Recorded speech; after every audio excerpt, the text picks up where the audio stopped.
ta keni marrë ftesë prej presidentës për me zhvillu diskutimet si që kërkon edhe kushtetuta në këtë 10 ditëshën e parë pas dështimit prej mandatarit të parë, edhe çështja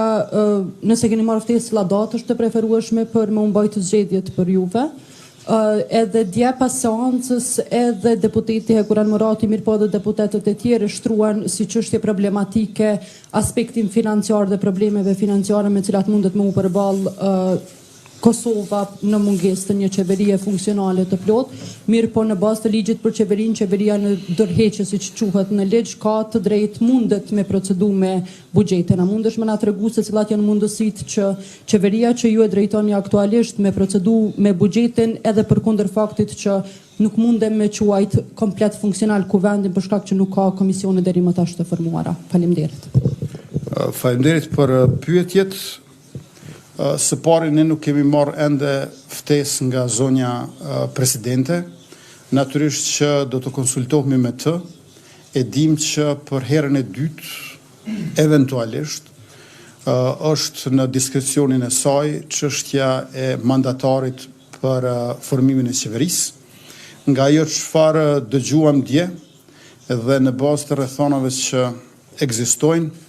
duket që të gjithë tash po përgatiten jo vetëm për balotazhin, por edhe për zgjedhjet e reja parlamentare. Mbas është për të ardhur keq që do të mund të kemi përveç balotazhit edhe 2 herë zgjedhje, edhe zgjedhjen dimër edhe zgjedhjen pranverë, sepse kur nuk arritëm t'i bëjmë 61 deputet për një qeveri të re, atëherë është vështirë imagjinueshme që do të mund t'i bëjmë kollaj 80 deputet në pranverën e vitit arshëm, dhe i kemi vetëm 4 muaj drejt e zgjedhja e presidentit apo presidentes, pra afatet kohore po ikin me shpejtësi dhe është për të ardhur keq se përveç balotazhit do të mund kemi edhe 2 herë zgjedhje, kemi mundur së paku këto zgjedhje të dhjetorit t'i evitojmë e t'i kemi eventualisht vetëm ato në pranverë. Por, le të presim tash, janë 10 ditë afat për zonjën presidente, për rrugën përpara, e cila në bazë të gjitha fakteve e shenjave është veç sa jo e zgjedhjeve të reja. Unë e thash edhe në ekspozen time dje që një vend pa buxhet është një vend i cili nuk mund të ecë përpara. Ne kemi të drejtë që ta propozojmë buxhetin për vitin 2026 në kuvendin e Republikës, në bazë të ligjit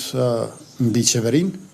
Mirë po, në të njëjtën kohë do të na duhet të bëjmë shumë konsultime me juristët në mënyrë që të shohim se si është rruga përpara, meqense fakti që qeveria miraton një propozim buxhet për vitin 2026, kjo nuk do të thotë që puna ka mbaruar, por vetëm sa ka filluar. Nuk janë ende komisionet parlamentare në kuvend të Republikës, dhe gjithashtu cili do të ishte ai buxhet i cili do ta kishte mazhorancën prej 61